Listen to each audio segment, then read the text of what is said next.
with Art Classes for Kids, and I'm going to be showing you how to make a clay figurative sculpture like this, inspired by the famous artist Niki De Saint Phalle.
Her sculptures were much larger than actual people and were often made using the technique of mosaic to color the figure's clothes.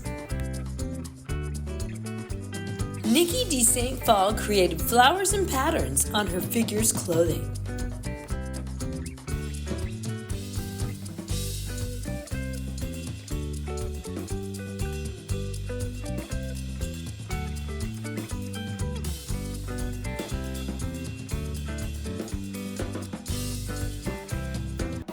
Niki De Saint Phalle referred to these sculptures as nanas.